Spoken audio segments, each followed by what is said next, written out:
کو جاری رکھنے کے لیے آج فضیلت الشیخ محمد عامر انصاری حفظہ اللہ کو میں دعوت دیتا ہوں تشریف لائیں اور اپنے کلمات پیش کریں۔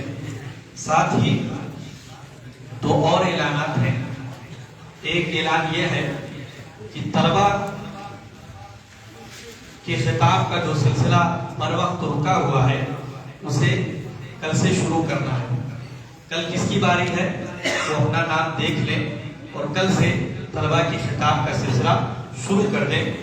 اور دوسرا اعلان یہ ہے کہ آنے والے ہفتے میں اتوار کے روز مرکز کے کئی اساتذہ اور طلبہ کی ایک بڑی تعداد صوبائی جمعیت کے دورہ تدریبیہ میں شرکت کرنے کے لیے یہاں سے روانہ ہوگی۔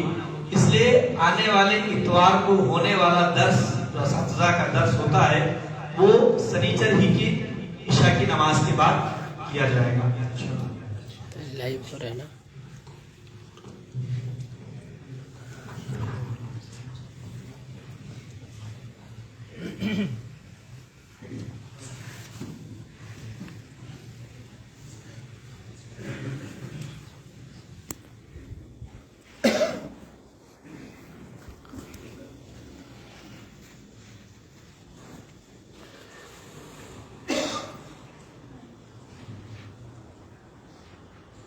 السلام علیکم ورحمۃ اللہ وبرکاتہ۔ بسم اللہ الرحمن الرحیم۔ شہد اللہ انہ لا الہ الا هو والملائکۃ واولو العلم قائما بالقسط لا الہ الا هو العلی الحکیم۔ محترم اساتذہ کرام، علماء کرام، عزیز طلبہ، سورہ آل عمران کی ایک آیت تلاوت کی گئی، اسی کا آسان ترجمہ اور شرح آپ کے علم سے گزار کی جائے گی۔ آسان سے ترجمہ ہے اس کا، شہید اللہ گواہی دے رہا ہے، انہ لا الہ کہ نہیں ہے کوئی حقیقی معبود یا برحق معبود الا مگر وہی یعنی اللہ، والملائکۃ اور فرشتے کی گواہی دے رہے، واولو العلم اور اہل علم یعنی علماء کی گواہی دے رہے، قائما بالقسط برحق لا الہ الا نہیں ہے کوئی حقیقی معبود مگر وہی، العزیز الحکیم غالب ہے یعنی اللہ، الحکیم حکمت والا ہے یعنی اللہ۔ آیت کو اگر مرکزی موضوع کے طور پر دیکھتے ہیں تو اس آیت میں اللہ کی توحید، علم اور علماء کی فضیلت، یہ دو چیزیں بہت ہی زیادہ نمایاں ہیں۔ شہید اللہ گواہی دے رہا ہے، گواہی کون دے رہا ہے؟ اس کو علم، مکمل علم، بصیرت، حقائق سے آگاہ، کوئی جھوٹی بات نہ ہو، شہادت صداقت پر مبنی ہو، حقیقت پر مبنی ہو، یہ اصل شہادت ہے۔ ورنہ کبھی کبھی شہادت جھوٹے لوگ بھی دیتے ہیں یا کبھی کبھی لوگ جھوٹی گواہیاں بھی دیتے ہیں، جیسے منافقین کیا کہتے تھے؟ اللہ کے رسول کو صلی اللہ علیہ وسلم دین ان کا نہیں مانتا تھا، دین ان کا نہیں کہہ دیتا کہ محمد اللہ کے رسول ہیں، لیکن زبانی آ کر دعویٰ کرتے تھے، کیا کہتے تھے؟ آپ اللہ کے رسول ہیں۔ سورہ منافقین کی پہلی آیت پڑھیے، اذا جاءک المنافقون قالوا نشهد انک لرسول اللہ۔ نبی کے پاس آ کر کیا کہتے ہیں کہ آپ اللہ کے رسول ہیں۔ اللہ کیا کہہ رہا ہے؟ واللہ یعلم انک لرسول، اللہ جانتا کہ آپ اللہ کے رسول ہیں، لیکن آگے کیا کہہ رہا اللہ؟ واللہ یشہد ان المنافقین لکاذبون، اللہ گواہی دے رہا ہے کہ منافقین جھوٹے ہیں۔ کس بات میں جھوٹے ہیں؟ کس بات میں جھوٹے ہیں؟ محمد کو رسول اللہ ماننے کی گواہی میں جھوٹے ہیں۔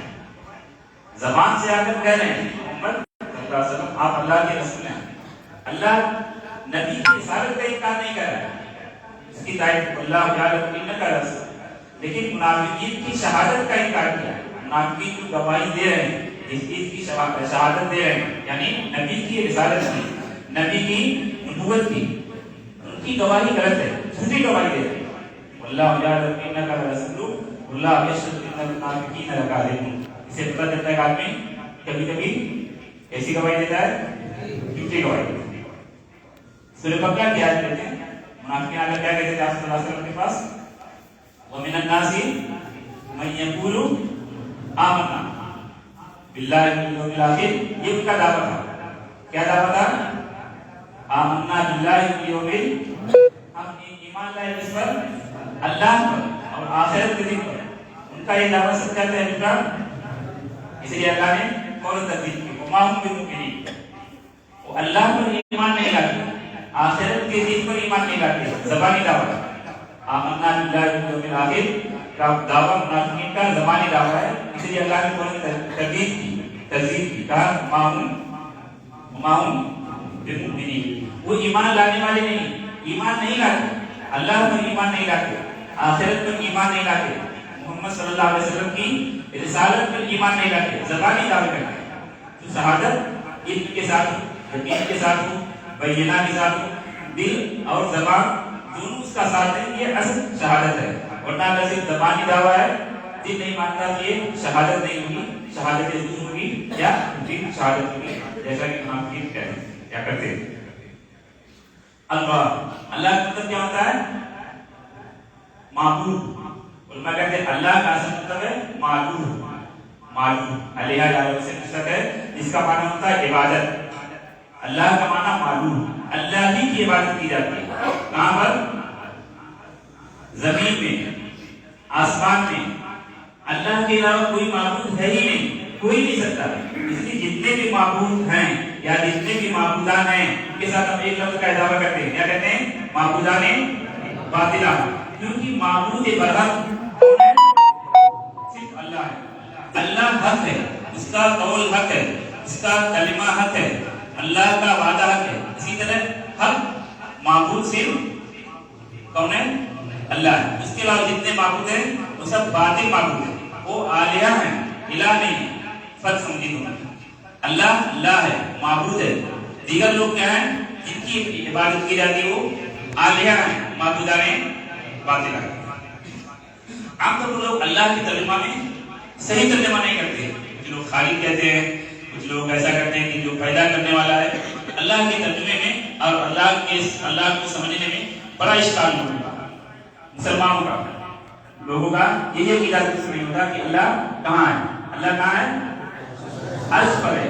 لیکن لوگ کیا سمجھتے ہیں کہ اللہ لوگ کیا سمجھتے ہیں عموماً اللہ ہر جگہ حاضر و ناظر ہے. یہ صحیح عقیدہ نہیں. اللہ کہاں ہے؟ ہاں, الرحمن علی العرش. ایک باندھی کو آزاد کرنا تھا نبی میں, واقعہ پڑھے ہوں گے. اللہ کے رسول نے اس کو اپنے پاس بلایا اور کیا کہا؟ دو سوال پوچھے تھے. پہلا سوال کیا پوچھا تھا؟ این اللہ, این اللہ, اللہ کہاں ہے؟ کیا جواب دیا تھا باندھی نے؟ قالت السماء. باندھی ایمان نہیں لائی تھی, اس کو آزاد کرنا تھا ایمان کے نتیجے میں. ایمان کا ٹیسٹ, ایمان کا امتحان کس طرح لیا آپ نے؟ دو سوال سے. پہلا سوال کیا تھا؟ این اللہ. باندھی نے کیا جواب دیا؟ السماء, آسمان میں, بلندی میں, عرش پر. اس کو مزید صراحت کے ساتھ قرآن نے کہا الرحمن علی العرش استوى. اور اس سما کی دلیل بھی قرآن میں ہے کہ اللہ آسمان پہ ہے. اللہ کے لیے اس سما کا لفظ قرآن میں ہے نہیں, سورہ ملک میں. امنتم من فی السماء. اس کے بعد والی آیت اللہ کے لیے سما کا لفظ بھی استعمال کیا گیا ہے. اللہ بلندی میں ہے, اللہ کو آسمان محیط نہیں, اللہ عرش کے اوپر ہے. الرحمن علی العرش استوى. یہ تفصیل گفتگو ہے. اتنا عقیدہ رکھیں اللہ کی طرف سے, اللہ عرش پر مستوی ہے اور اللہ ہی معبود ہے, اللہ کے علاوہ کوئی معبود نہیں. اس میں ایک قصور یا ایک کمی پائی جاتی ہے ہمارے خطبہ کے یہاں. خطبہ میں ہم کیا کہتے ہیں شروع میں؟ ہر طرح کی تعریف توصیف اللہ کے لیے, جو خالق ہے, رازق ہے, مالک ہے, یہ ساری چیزیں توحید ربوبیت ہیں. یہ ہم نہیں کہتے ہیں کہ جو معبود ہے, جو مسجود ہے, اس کا بھی اضافہ کرنا چاہیے. کیونکہ اللہ کو خالق, رازق, مالک, مدبر تو ہر کوئی مانتا ہے. کفار مکہ بھی مانتے تھے, لیکن وہ مسلمان ہوئے کہ نہیں. تو ہم کو اس چیز کا اضافہ کرنا چاہیے کہ اللہ کی تعریف ہم کرتے ہیں جو اللہ معبود ہے، جو اللہ مسجود ہے، جس اللہ ہی کی ہم عبادت کرتے ہیں اور جس اللہ ہی کے آگے ہم اپنا اسی کے لیے رکوع کرتے ہیں اور سجدہ کرتے ہیں، عبادت کی تمام قسمیں اسی کے لیے لائق اور سزاوار۔ لا الہ الا ہو، یہ لفظ اس آیت میں 2 مرتبہ ہے، تاکید ہے۔ کیسی تاکید ہوگی؟ لفظی یا معنوی؟ معنوی ہوگی۔ لا الہ الا ہوا، یہ لفظ اس آیت میں 2 مرتبہ ہے، تو یہ تاکید لفظی ہوگی یا معنوی؟ معنوی ہوگی، معنوی ہوگی، معنوی نہیں ہوگی، لفظی۔ یہ تاکید لفظی کی ایک مثال ہے۔ لا الہ الا ہو، یہ اس کے شرط کی جانب بھی اشارہ ہے۔ کس چیز کے شرط کی جانب؟ توحید کے شرط کی جانب، توحید کے شرط کی جانب، توحید کی فضیلت کی جانب بھی اس میں لطیف اشارہ ہے۔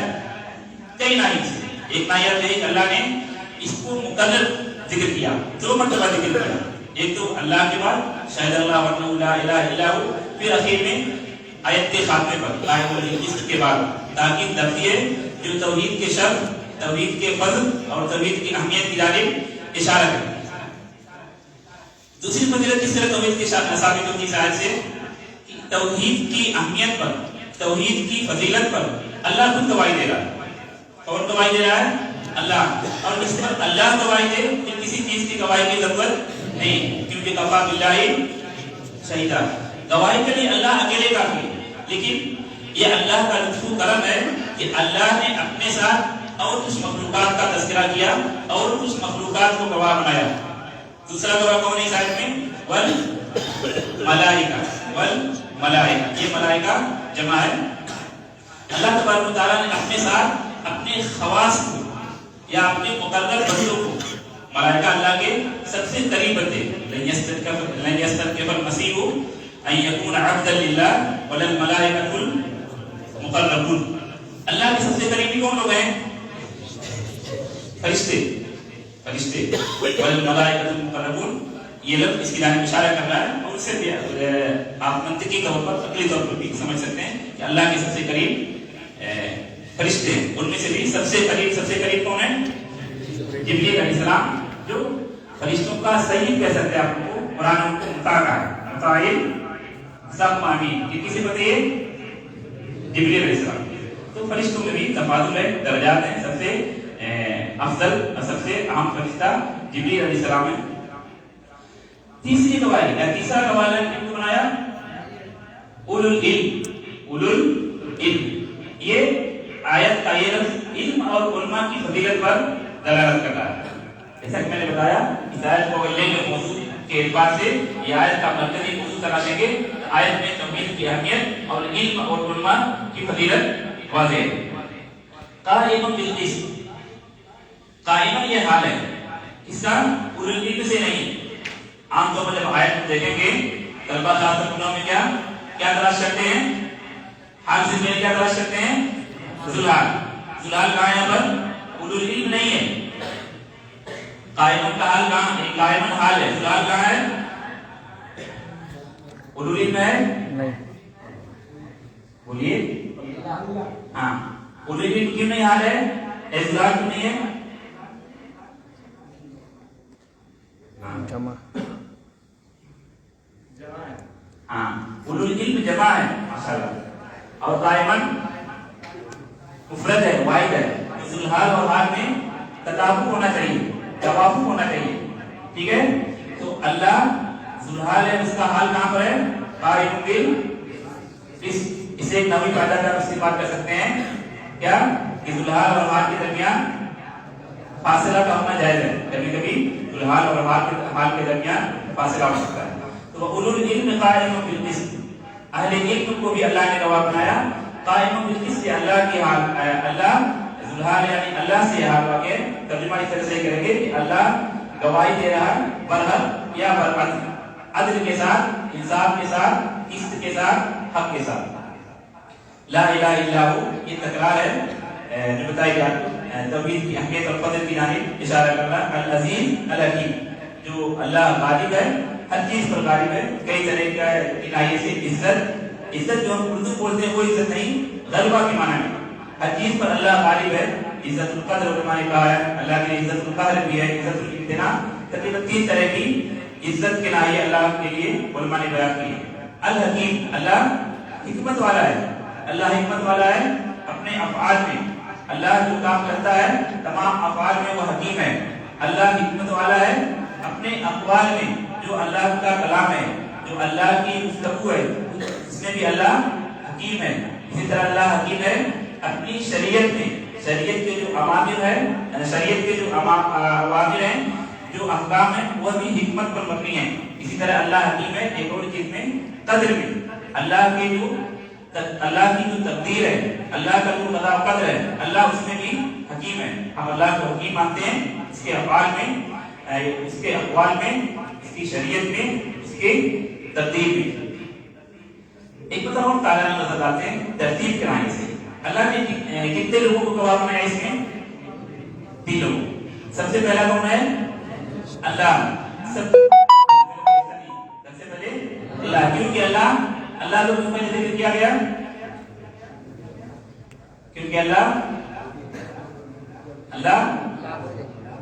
ہاں سورہ حدید کی آیت یاد کیجیے. والاول والآخر. اول اللہ کیا ہے؟ اللہ اول ہے. اللہ سے پہلے کچھ تھا ہی نہیں. اللہ جتنا بھی اول آپ سوچ سکتے ہیں وہ اول کون ہوگا؟ والاول والآخر والظاہر والباطن. حدیث میں اس کی شرح کی گئی انت الاول فلیس قبلک شیء. اللہ جو اول ہے اس سے پہلے کوئی نہیں, کچھ بھی نہیں. اس کی مزید تشریح اور جو دوسری حدیثوں میں کان اللہ ولم یکن شیء غیرہ, یا کان اللہ ولم یکن شیء معه قبلہ. 3 طرح کا الفاظ یاد آ رہا ہے, غیرہ قبلہ معه. اللہ سے پہلے کچھ بھی نہیں تھا, اللہ کے علاوہ کچھ بھی نہیں تھا. اللہ اول ہے. اللہ اول ہے, اللہ سے پہلے کچھ نہیں تھا. اللہ کو پہلے ذکر کیا. ٹھیک ہے. اللہ کے بعد کس کو ذکر کیا؟ ملائکہ. کیوں اللہ کے سب سے قریب رہنے والے کون ہیں؟ فرشتے. دلیل یہ اللہ کے سب سے قریب ہے, آیت میں نے پڑھی ہے. آیت پڑھیے, وَلَلْمَلَائِكَةُ مُقَرَّبُونَ والی. ویسے بھی آپ منطقی طور پر اور عقلی طور پر بھی سمجھ سکتے ہیں کہ اللہ کے سب سے قریب رہنے والے کون ہیں؟ فرشتے. اس میں سب سے زیادہ قریب اور سب سے افضل کون ہے؟ ملائکہ میں. اور بھی کئی جگہوں پر آپ دیکھیں گے اللہ کے ساتھ ملائکہ کا تذکرہ کیا گیا ہے. اللہ پر ایمان لائے, اللہ کا ذکر, اور اس کے فوراً بعد ملائکہ کا ذکر. یاد بتائیں گے آپ لوگ, اللہ کی فوراً بعد ملائکہ کا ذکر ہوا, چاہے ایمان لانے میں یا کسی دوسرے مدد میں. ہاں پڑھیے, یاد پڑھیے. ان اللہ و ملائکتہ, سورہ احزاب کیا ہے؟ ان اللہ و ملائکتہ یصلون علی النبی. معنی شاید کیا ہے؟ اللہ کے کون ہیں؟ ملائکہ, فرشتے. جو صبح کے اذکار پڑھتے ہیں اس میں ایک دعا ہے جس میں اللہ کے بعد حملۃ العرش اور فرشتوں کا تذکرہ ہے. کون یاد دلائیں گے؟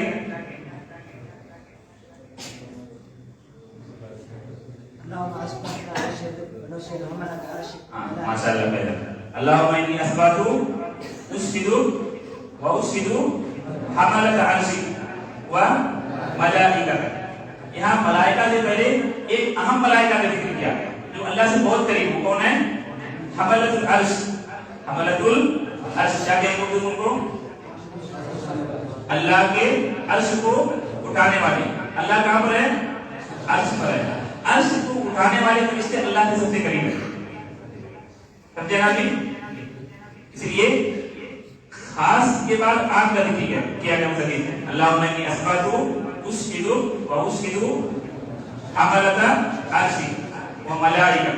ملائکہ میں حملۃ العرش داخل ہیں, لیکن ان کی اہمیت کی بنا پر, ان کی فضیلت کی بنا پر پہلے خاص کا ذکر کیا, پہلے اس کے بعد آپ کا ذکر کیا. نہیں, اس کا الٹا ہوتا ہے, پہلے آپ کا ذکر اس کے بعد خاص کا ذکر. ہاں, اور حملۃ العرش کی جانب قرآن میں اشارہ ہے سورہ حاقہ میں, وہ یاد پڑھیں گے.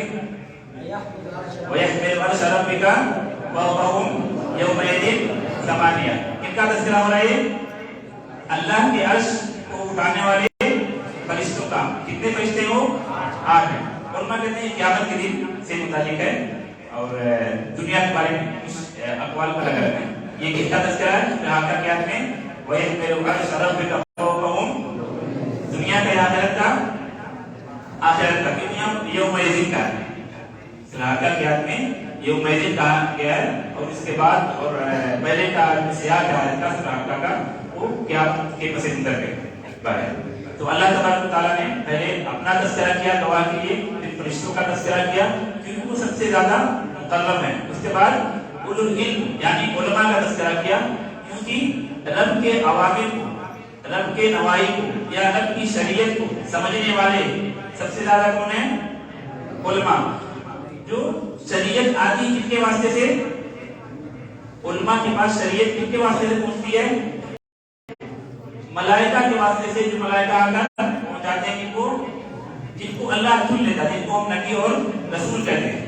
تو نبیوں کا سلسلہ ختم ہو جانے کے بعد، رسولوں کا سلسلہ ختم ہو جانے کے بعد شریعت کو سب سے زیادہ پڑھنے والے، سمجھنے والے، اس کی تنفیذ کرنے والے کون ہیں؟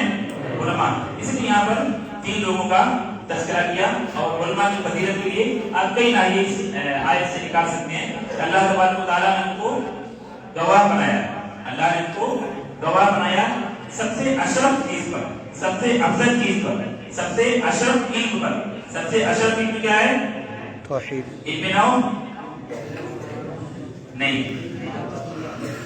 علم عقیدہ، علم توحید۔ سب سے اشرف علم کون سا علم ہے؟ علم توحید۔ بہت دنوں تک لوگ علم توحید کو یا علم عقیدہ کو علم نہیں سمجھتے تھے۔ آپ پرانی کتابیں دیکھیں گے تو اس میں علم عقیدہ ملے رہیں گے، علم کلام کے نام سے لوگ اس کو جانتے ہیں۔ ایک مستقل ہم لوگ مانتے یا سمجھتے ہی نہیں تھے علم عقیدہ۔ یہ علماء عرب کی برکت ہے کہ ایک علم کے ناحیے سے علم عقیدہ متعارف ہوا اور الحمدللہ جانا جاتا ہے، پڑھا جاتا ہے۔ تو اللہ نے سب سے اشرف علم پر گواہ بنایا جن کو؟ علماء کو۔ یہ فضیلت کا ایک ناحیہ ہے۔ دوسرا ایک ناحیہ نکال سکتے ہیں، اللہ نے اپنے ساتھ ان کو گواہ بنایا۔ ایک تو اشرف علم پر گواہ بنایا، دوسرا ناحیہ کیا؟ اپنے اور خواص کے ساتھ یعنی ملائکہ مقربین کے ساتھ علماء کو بھی گواہ بنایا۔ تیسرا ایک ناحیہ نکال سکتے ہیں، اللہ نے ان کو کیا کہا؟ اہل علم کہا، کیونکہ آپ کو اگر آپ کا استاد کہہ دے کہ تم عالم ہو تو آپ کی شرف کی بات ہے، لیکن اللہ نے جس کو عالم کہہ دے کتنے بڑے شرف کی بات ہے؟ شرف کی بات ہوئی نا۔ یہ علماء کی فضیلت کی دلیل اس سے بھی نکلتی ہے کہ اللہ نے ان کو کیا کہا؟ اولو العلم کہا۔ ایک لطیف اشارہ یہاں پر علماء نے یہ بھی لکھا ہے کہ جو علم توحید سے نابلد ہو، کیونکہ آپ کسی پر اللہ نے گواہ بنایا ہے علم توحید پر، جو علم توحید سے نابلد ہو وہ حقیقی عالم نہیں ہوگا، کیونکہ اللہ نے اولو العلم کن کو کہا ہے؟ علم توحید پر گواہ بنایا ہے، جن کو اولو العلم کو، اور اس سے پہلے اللہ خود اور ملائکہ مقربین۔ تو جو علم توحید سے نابلد ہو، جو علم توحید سے ناآشنا ہو، وہ حقیقی عالم نہیں ہو سکتا۔ اور اس کے بعد آپ کو بتا گیا اللہ حق ہے، اللہ برحق ہے، اللہ کا کلام برحق ہے، اللہ کا وعدہ برحق ہے، اللہ کے یہاں کسی طرح جھوٹ کا شائبہ ہے ہی نہیں۔ اور بتایا گیا آپ کو یہاں پر تاکید ہے، علم توحید کا شرط ہے، اللہ نے اس کو 2 مرتبہ مقرر کہا لا الہ الا ہو۔ اور اللہ کا معنی، اللہ کا مفہوم کیا ہے؟ خالق رازق نہیں، اللہ کا مطلب کیا؟ معبود ہے۔ اللہ کی عبادت کہاں کی جاتی ہے؟ دنیا میں اور آسمان میں بھی۔ آسمان میں بھی عبادت کی جاتی ہے اللہ کی؟ ہاں، کوئی دلیل؟ ہاں، اللہ کی عبادت آسمان میں بھی کی جاتی ہے۔ لا يعصون الله ما امرهم ويفعلون ما يؤمرون۔ یاد ہے؟ ہاں، والبیت المعمور، کہاں بیت المعمور؟ آسمان کے اوپر بالتحقیق، کہاں پر؟ بیت اللہ کے اوپر۔ وہاں پر کیا کرتے ہیں؟ کتنے فرشتے داخل ہوتے ہیں؟ کتنے؟ 70,000 ملک، 70,000 ملک جو ایک مرتبہ داخل ہوتے ہیں پھر دوبارہ ان کی باری نہیں آتی۔ اس حدیث میں فرشتوں کی کثرت کی جانب بھی اشارہ ہے، ٹھیک ہے؟ اسی پر ہم اتفاق کرتے ہیں۔ وآخر دعوانا الحمدللہ رب العالمین۔ السلام علیکم ورحمۃ اللہ وبرکاتہ۔